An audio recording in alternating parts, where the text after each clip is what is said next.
Hello दोस्तों, मैं हूँ पूर्णिमा और आप देख रहे हो मेरा चैनल शक्ति।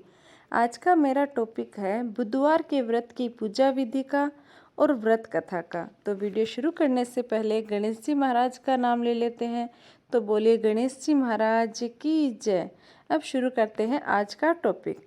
साथ ही चैनल सब्सक्राइब करना ना भूलिए। बुधवार यानी बुध का दिन। वैसे बुध एक महात्मा भी हुए हैं जिन्हें हम गौतम बुद्ध के नाम से जानते हैं, लेकिन यहाँ बात हो रही है बुध ग्रह की।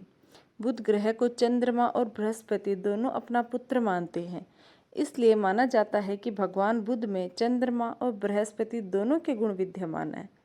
सप्ताह के लिहाज से बुधवार सप्ताह का चौथा दिन है। इस दिन भगवान श्री गणेश की पूजा की जाती है। भगवान श्री कृष्ण की पूजा भी कुछ लोग इस दिन करते हैं।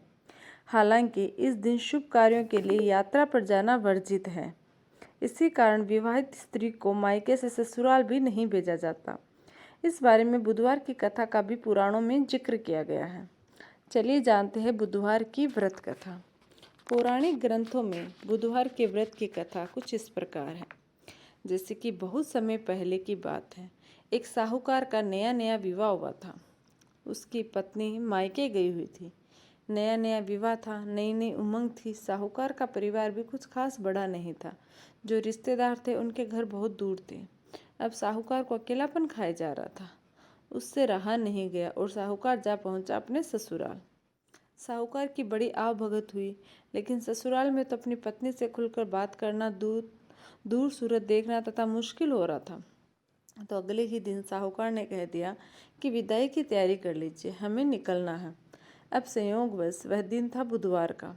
सास ससुर ने समझाने का प्रयास किया कि बेटा आज बुधवार का दिन है, इस दिन बेटे की विदाई नहीं करने का रिवाज है। बिटिया की विदाई क्या किसी भी शुभ कार्य के लिए यात्रा पर जाना बुधवार के दिन शुभ नहीं माना जाता।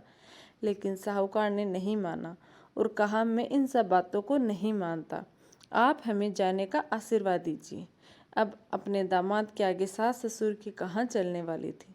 मन महसूस कर तैयारी करनी पड़ी बेटे की विदाई करते। अब चलते चलते रास्ते में साहूकार की पत्नी को प्यास लग गई।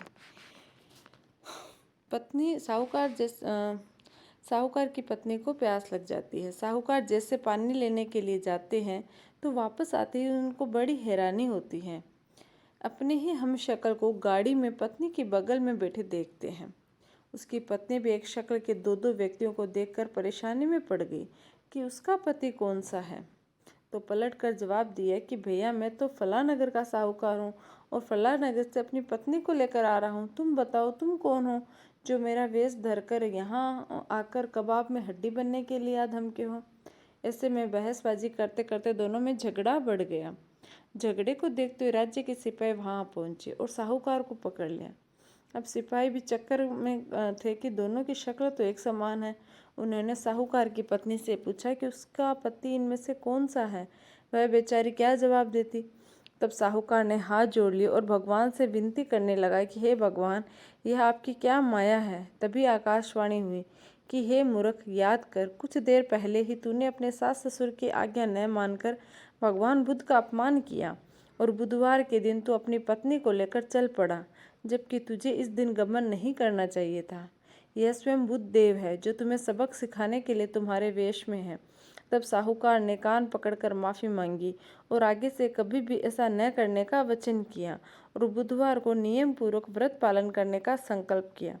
तब जाकर साहूकार के रूप में प्रकट हुए बुद्ध देवता, अंतर्ध्यान हुए और साहूकार अपनी पत्नी को लेकर घर जा सका। इस घटना के पश्चात साहूकार और उसकी पत्नी दोनों नियमित रूप से बुधवार का व्रत का पालन करने लगी। मान्यता है कि जो भी व्यक्ति इस कथा को कहता है या सुनता है या फिर पढ़ता है, उसे बुधवार के दिन यात्रा करने से किसी तरह का दोष नहीं लगता और समस्त सुखों की प्राप्ति होती है। बुध ग्रह की शांति और सर्व सुख के इच्छुक स्त्री पुरुष बुधवार का ये व्रत कर सकते हैं।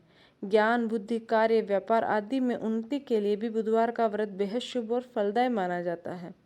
बुधवार के दिन बुद्ध देवता के साथ साथ भगवान गणेश जी की भी पूजा का विधान है।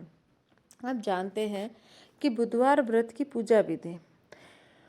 पौराणिक मान्यताओं के अनुसार बुधवार के व्रत का आरंभ विशाखा नक्षत्र युक्त बुधवार को करना चाहिए और इसके बाद लगातार 7 बुधवार तक व्रत करना चाहिए। व्रत शुरू करने से पहले गणेश जी सहित नवग्रह पूजन करना भी जरूरी माना जाता है। व्रत के दौरान भागवत महापुराण का पाठ भी करवाया जा सकता है। इसके अलावा शुक्ल पक्ष के पहले बुधवार से भी बुधवार का व्रत करना शुभ माना जाता है। प्रातःकाल उठे व नित्य क्रियाओं से निपटने के पश्चात स्नानादि से स्वच्छ होकर भगवान बुद्ध की पूजा करनी चाहिए। व्रती स्नानादि से स्वच्छ होकर व्रती हरे रंग की माला या वस्त्रों का प्रयोग करके उत्तम रहता है। यदि पूजा के लिए भगवान बुद्ध की प्रतिमा न मिले तो भगवान शिव शंकर की प्रतिमा के निकट भी पूजा की जा सकती है। दिन भर के व्रत के पश्चात शाम को भी पूजा करनी चाहिए और केवल एक समय भोजन करना चाहिए। व्रत में हरे रंग के वस्त्र, फूल या सब्जी आदि दान करनी चाहिए। इस दिन एक समय दही, मूंग दाल का हलवा या फिर हरी वस्तु से बनी चीज़ों का सेवन करना चाहिए।